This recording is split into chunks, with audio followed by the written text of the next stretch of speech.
สวัสดีครับเพื่อนๆพบกันในเกม MWT Tank Battle กันอีกหนึ่งครั้งนะครับผมซึ่งครั้งนี้ก็มาพร้อมกับกิจกรรมใหม่คือกิจกรรมมันเริ่มไปหลายวันแล้วนะครับแล้วก็คือผมก็มาช้านั่นแหละนะครับก็จะมารีวิวครับเครื่องบินอีกหนึ่งรุ่นครับที่เข้ามาใหม่ล่าสุดนะครับลายเสือสวยงามครับลำนี้เลยนะครับดูฮะโอ้โหคือรูปร่างเนี่ยเหมือนเครื่องบินสมัยก่อนเนาะนึกถึงเครื่องบินของเล่นที่เราเล่นกันสมัยก่อนไหมปีกเป็นสามเหลี่ยมแบบนี้นะครับแต่คันนี้มาพร้อมกับลายเสือนั่นก็คือคันนี้เลยครับนะเป็นไม่ใช่คันนี้ดิโอ้ยปิดคันทุกคนโอ้ตายแล้วน่าแจกมานี่ครับ EF 2000 Tiger นี่ครับเป็น EF 2000 Tiger ที่หลายๆคนจับตามองนะครับตอนนี้จะมารีวิวเป็น Mark 3นะครับก็คือถ้าเพื่อนๆอัปเกรดอุปกรณ์ชิ้นส่วนต่างๆเป็น Mark 3นะครับความทนทานจะอยู่ที่ 36,000 ครับความเร็วอยู่ที่ 1,690 นะครับแล้วก็ after burner เนี่ยอยู่ที่ 2,000 นะครับไม่ถึง 2,100 นะครับแต่เวลาเล่นจริงมันอาจจะเร่งถึง 2,100 ได้นะครับความคล่องตัวนะครับอยู่ที่ 83 น้ำหนักบรรทุกครับเป็นสิ่งที่น่าสนใจนะครับ 71,000 เนี่ย7,000 ตัวเล็กจังเลยครับ 7,163 นะครับ 7,163 แหมถ้าบรรทุกได้ 70,000 นี่สงสัยจะถล่มโลกกันแน่ล้อเล่นนะทุกคนผมอ่านผิดไปเองนะครับเราไปดูในส่วนของอุปกรณ์กันบ้างนะครับอุปกรณ์นั้นก็นะครับมีกล้องจับความร้อนนะครับแล้วก็มีชิ้นส่วนเนี่ยผมว่ามันขาดอะไรไปสักอย่างนะแต่ผมก็นึกไม่ออกเพราะผมเองก็เล่นไม่ค่อยเก่งเท่าไหร่นะครับแต่ชิ้นส่วนโดยรวมก็มีครบนะครับไม่ว่าตัวจะเป็นเพิ่มความเร็วอะไรพวกนี้ความทนทานนะครับความเสียหายต่อชิ้นส่วนระบบพรางตัวความอดทนนะครับอะไรพวกนี้คือมีหมดเลยนี่ฮะมีครบนั่นแหละนะครับและที่น่าสนใจคือติดกระสุนค่อนข้างหลากหลายรูปแบบแต่ถามว่าเยอะไหมก็ไม่ได้เยอะนะทุกคนนะครับกระสุนก็ไม่ได้เยอะนะมีสตอมชาโดนะครับพาอากาศแล้วก็มีตัวที่ผมชอบอย่างตัวนี้ครับนะตัวที่ผมชอบอย่างตัวนี้ตัวหนึ่งก็ผมก็ชอบนะตัวเนี้ยนะครับ MBDA ตัวเนี้ยผมก็ชอบนะมาสเตอร์นะครับชอบใช้นะส่วนใหญ่ใช้ก็เล่นได้ไกลดีนะครับแล้วก็มีตัวปัญหาอย่างตัวนี้ครับนะเป็น GBU นะครับ24ตัวเนี้ยนะครับคือยิงทีไรกระสุนออกนอกทะเลทุกทีเดี๋ยวมีภาพให้ดูด้วยนะครับเรามาดูในส่วนของอาวุธกันบ้างครับว่ามีช่องสล็อตอะไรบ้างมีปืนกลให้มาใช้นะครับผมนะเป็นปืนกลขนาด27นะครับเป็นปืนใหญ่ขนาด27มิลลิเมตรนะครับสล็อตแรกของการติดขีปนาวุธนะครับสามารถติดได้เฉพาะภาคอากาศสู่อากาศนะทุกคนก็เลือกใช้ได้เลยนะครับว่าจะใช้ลูกกระสุนแบบไหนตามที่ตัวเองต้องการจะเล่นระยะใกล้ระยะกลางระยะไกลนะครับช่องที่2ครับช่องขีปนาวุธสามารถติดได้ทั้งภาคพื้นดินแล้วก็อากาศนะครับแต่ถ้าเป็นจะติด GBU ก็ติดได้2แบบนะครับเป็น GBU ตัว GBU 48นะครับกับตัวนี้ครับ GBU 548นะครับ JDAM ก็เลือกเอานะครับอะไรประมาณนี้นะครับก็ติดภาคอากาศได้ด้วยเรามาดูช่องที่3ครับติดได้เฉพาะภาคพื้นดินนะครับช่องนี้ก็สามารถติดสตอมชาโดได้นะครับและอันที่4ครับติดได้เฉพาะภาคพื้นดินอีกเช่นเดียวกันนะครับมีให้เลือก2แบบนะครับก็คือเป็นคล้ายๆตัวเนี้ยโดรนป่ะขี่ปนาวุธล่อนอะไรประมาณนี้ป่ะผมก็ไม่แน่ใจนะเพราะมันมีปีกเนาะนะครับที่พิสัยการยิงอยู่ที่ 2,200 นะครับแล้วก็จับเป้าหมาย 1.2 วินะครับหรือจะเป็น GBU ตัวนี้นะครับที่ผมบอกว่ามีปัญหานะครับ GBU 24นะครับมันยิงแล้วมันเขาจะออกนอกทะเลช่องสุดท้ายครับ4นัดนะครับเป็นขีปนาวุธอากาศสู่อากาศนะครับก็ติดได้4ลูกเลยนะครับเดี๋ยวผมก็จะไปเล่นให้ดูนะครับไปดูในส่วนของเกราะด้วยนะครับดูส่วนของเกราะหน่อยเกราะไม่ได้หวือหวาอะไรครับนะเป็นเกราะของอากาศยานนะครับโดยทั่วไปที่เครื่องบินโดยทั่วไปใช้กัน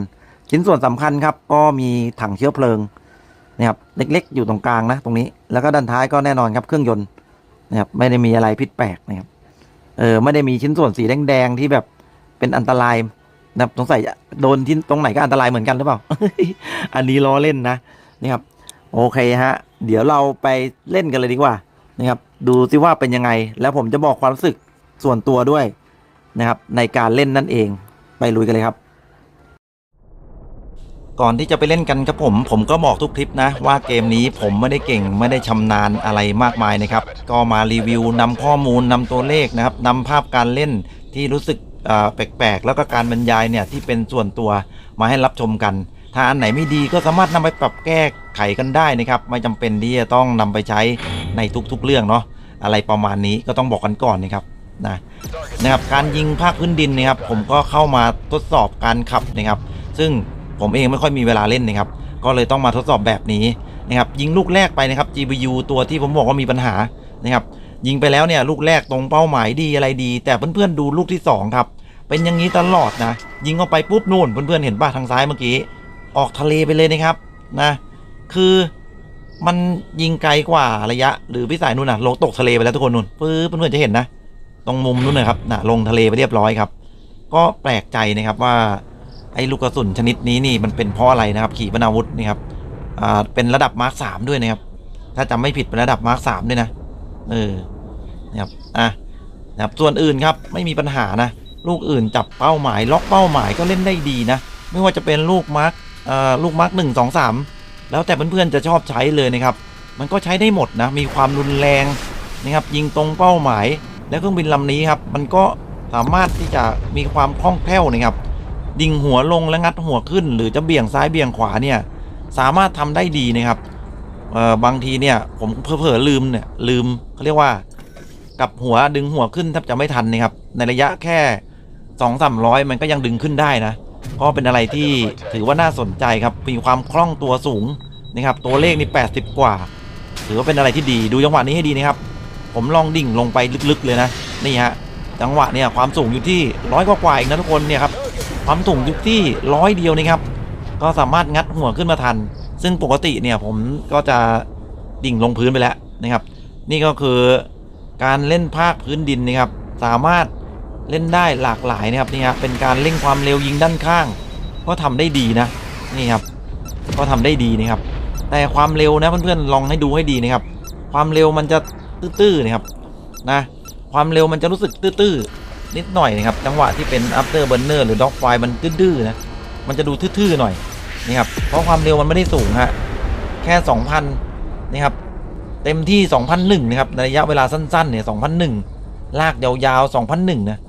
ผมยังไม่เห็นถึง 2,002 เลยในส่วนของการเล่นอากาศสู่อากาศหรือกองบินรบนี่ครับการต่อสู้ในสนามรบอากาศล้วนๆเนี่ยก็อย่างที่บอกครับพอเครื่องบินที่มีความเร็วน้อยนะครับนะเครื่องบินที่มีความเร็วถามว่า 2,000 น้อยไหมรุ่นอื่นมีเร็วกว่านะครับนะ 2,000 นี่คือมันก็ไม่ได้นี่ครับมันก็ไม่ได้เร็วอะจังหวะการที่จะเร่งหนีคู่ต่อสู้เนี่ยมันก็เลยทำได้ค่อนข้างยากนะครับเพราะว่าเราเร่งปี๊ดไปเนี่ยมันจะไปตันอยู่ที่ 2,001 นะครับแต่จังหวะลอยลำยิงนะครับก็ทำได้ดีนะเพราะว่าอาวุธอย่างที่บอกครับมันสามารถยิงได้ไกลนะครับเลือกขีปนาวุธที่ยิงได้ไกลได้เลยนะครับลอยลำจับเห็นเป้าหมายศัตรูก่อนก็ยิงได้ก่อนนะครับขึ้นอยู่กับจังหวะในการเล่นแล้วก็การความชื่นชอบก็ทำตัวได้ดีนะก็คือมันก็ทำได้ดีแหละนะครับพูดถึงว่าถ้าเป็นเรื่องระยะนะครับและลำนี้นะครับผมมองว่า ถ้าเล่นคือมันเล่นได้ระดับแบบกลางๆนะผมมองส่วนตัวนะครับเป็นมุมมองส่วนตัวนะจะเล่นภาคพื้นดินก็ไม่ได้โดดเด่นมากจะเล่นอากาศก็ไม่ได้โดดเด่นมากเพราะว่าติดเรื่องความเร็วเนาะนะแค่นั้นเองฮะส่วนอาวุธผมมองว่าทั้งภาคพื้นดินและอากาศทำออกมาได้ดีนะครับทำออกมาได้ดีนะครับยิงได้ระยะไกลระยะใกล้เลือกได้ตามต้องการมีปืนใหญ่ให้ใช้นะครับนะอันนี้ภาพผมก็เล่นประกอบให้ดูนะครับนี่ฮะยิงในระดับความสูงที่ 1,700 1,600 1,700 นะครับแล้วก็ลดความเร็วนะครับยิงแบบนี้คอยดักยิงศัตรูก็ทำได้เหมือนกับเครื่องคันอื่นๆนะครับทำได้เหมือนกับเครื่องลำอื่นๆแต่ดูจังหวะนี้ครับดูจังหวะนี้ให้ดีนะอันนี้น่าจะเป็นบอทนะทุกคนซู 57M นะครับอันนี้ผมเล่นให้ดูนะไล่ตามและยิงด้วยปืนใหญ่นะครับนี่ฮะคือ จังหวะเนี่ยมันบี้เหมือนกับไล่ตูดนะครับเนี่ยแล้วเขาก็พลิกหนีนะครับพลิกหลบเราโหจังหวะนี้โดนชนจนได้นะคือดูไม่ชัดจังหวะเขาไม่ได้แบบเร่งความเร็วหนีนะไอการที่เราจะไปไล่กวดซู 57M เนี่ยผมว่ามันก็เป็นเรื่องยากนะถ้าเกิดผู้เล่นเป็นคนขับถ้าผู้เล่นเป็นคนขับเราไปไล่กวดคงจะยาก แต่อันนี้เมื่อกี้น่าจะเป็นบอทนะเขาก็พลิกซ้ายพลิกขวานี่ครับไอเราก็ตั้งหน้าตั้งตากวดมันก็ดูแบบยิงได้อะไรได้แต่ความจริงถ้าเจอผู้เล่นอาจจะยิงยากไปต่อครับนี่ฮะปึ๊บจรวดมีความเร็วค่อนข้างสูงครับพอเล่นระยะแล้วก็ทำให้สบายครับความเร็วดีนะครับความแม่นยำก็ดีในระดับหนึ่งเลยนี่ฮะความคล่องตัวการกลับลำถือว่าใช้ได้ครับนะเสียอย่างเดียวผมมองว่าเสียเรื่องความเร็วเลยครับนี่ฮะเนี่ยมันดูช้านะครับเร่งไปถึง 2001 แล้ว 2001 มันดูช้าๆผมไม่นี่คือความรู้สึกส่วนตัวนะครับมันดูช้าๆไม่เหมือนกับลำที่เราจับไวๆเนาะก็วิ่งปรี๊ดกันไปเลยนะครับส่วน มุมมองโดยรวมนะครับนะก็เท่ดีลายเสือนะครับไปเดี๋ยวไปต่อกันจนจบสักหน่อยนะครับตอนนี้ก็เป็นภาพประกอบเท่านั้นนะทุกคนอย่างที่บอกนะครับผมเองไม่ได้เชี่ยวชาญไม่ได้เก่งนะรถถังของผมก็เล่นไม่ได้เก่งอะไรลูกกระสุนก็ไม่ค่อยขยันเปลี่ยนอะไรแบบนี้อาจจะทำให้มีข้อมูลบางอย่างนะครับไม่ถูกต้องไม่โดนใจก็ขออภัยด้วยเอาไปปรับใช้กันครับนะผมนำเสนอมุมมองโดยรวมแล้วก็ความคิดส่วนตัวนะครับไม่ได้มีเจตนาที่จะนะครับให้ข้อมูลผิดหรือว่าแต่อย่างใดนะประมาณนั้นก็อ่านดูตามตัวเลขครับภาพมี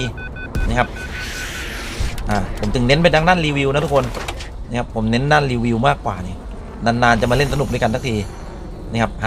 หาที่เติมกระสุนของตัวเองยังไม่ค่อยเจอเลยนะครับนับภาษาอะไรกับการเล่นเพราะฉะนั้นดูแบบชิวๆครับสบายๆนะครับไม่ต้องคิดเยอะนี่ฮะแต่ผมว่า มุมมองตรงนี้ไม่สวยเลยนะ มุมมองตรงนี้ดูเหมือนแบบแข็งๆทื่อๆนะทุกคนมันเหมือนแบบทื่อๆทำให้เราคิดไปเองว่ามันทื่อๆเนี่ยครับดูครับผมก็พยายามขับให้ดูแบบสภาพปกตินะมันดูอันนี้คือแบบปล่อยให้เครื่องยนต์มันทำงานนะครับเขาเรียกว่ารอบปกติเนี่ยมันก็ไม่ได้เร็วนะแต่พอเราเร่งเครื่องครับปืดเนี่ยมันเหมือนมันกระชากหน่อยเดียวนะครับแล้วมันก็สุดอ่ะเนี่ยพอมันกระชากหน่อยเดียวมันก็สุดแล้วมันก็เหมือนกับมันไม่พุ่งอ่ะมันไม่ปี๊ดอะไรประมาณนี้นี่คือความรู้สึกส่วนตัวทั้งหมดนี่ครับลองยิงผู้เล่นกันหน่อย พอเจอผู้เล่นนะครับผมก็ยิงปกตินะครับไม่ได้มีอะไรนะครับไปก็ยังดีนะครับที่ติดขีปนาวุธมาได้ค่อนข้างเยอะโดนจับเป้าหมายครับนี่ฮะโอ้โหและอย่างหนึ่งครับดูเหมือนบอบบางนะไม่รู้ว่าบางทีผมโดนนิดหน่อยเหมือนกับจะตุยอย่างเดียวเลยลำนี้นะครับโดนนิดเดียวแตกแต่สมัยนี้นะครับช่วงนี้ผู้เล่นเนี่ยยิงลูกกระสุนต้องมาเป็นชุดนะเนี่ยเหมือนกับที่ผมยิงจะยิงแบบไม่อั้นปึ้งออกไปเลยก็อาจจะทำให้รวดเดียวแบบโดนหลายลูกเลยนะครับบีไทฮะดูครับตัวนี้เป็นผู้เล่นนะครับเนี่ยดูภาพดิความเร็วขนาดนี้ครับมันเหมือนไล่จี้แบบมันเหมือนกับไล่เบียดบีไทได้มันก็ดูแปลกๆเหมือนกันนะเพื่อนๆมีความคิดเห็นยังไงก็อย่าลืมคอมเมนต์เข้ามาคุยกันได้นะครับหรือว่าอาจจะเป็นแค่ในช่วงที่เขาปรับตัวหรืออะไรประมาณนี้หรือเปล่านะครับปกติความเร็วนะไม่น่าเทียบบีไทได้ผมก็ลืมไปแล้วว่าบีไทความเร็วมันแค่ไหนนะก็มีช็อตอะไรที่น่าสนใจครับ B23 ครับเราดักยิงล่วงนะครับเมื่อกี้เรากะว่าจะไม่ตามนะครับพอดีว่าขีปนาวุธเหลืออยู่นะก็เลยเลี้ยวกลับไปยิงก็ทำได้ดีฮะนะครับการลัดเลี้ยวการลัดเลาะก็โอเคแหละความคล่องตัวสูงขนาดนี้นะครับก็ทำให้เล่นได้ในระดับที่แบบว่าก็อาจจะเหมาะกับมือไม่ใหม่อย่างผมก็ได้มั้งนะครับเพราะว่าเล่นโฉบเฉี่ยวไม่ค่อยเป็นอะไรแบบนี้นะครับก็เป็นอะไรที่สนุกสนานไปอีกแบบหนึ่งนะครับสำหรับลำนี้ถ้าได้มาก็อัพเล่นได้แหละพูดง่ายๆนะครับถ้าได้มาก็อัพเล่นได้นะครับไม่ได้ขี้เหร่แบบผมนี่ไม่ได้ขี้เหร่แบบเล่นไม่ได้อย่างน้อยมันก็มีลายที่ค่อนข้างสวยงามแล้วก็เพิ่งเข้ามาใหม่นะครับก็ประมาณนี้เดี๋ยวถ้ามีโอกาสผมก็จะมาสตรีมต่อนะครับผมก็จะมาเล่นโหมดเครื่องบินนี่แหละนะครับเพราะว่าโหมดเครื่องบินนี้ผมก็ชอบเล่นนะถึงจะตายบ่อยนะครับถึงจะเล่นไม่เก่งยังไงผมว่าผมก็ชอบเล่นโหมดเครื่องบินนะ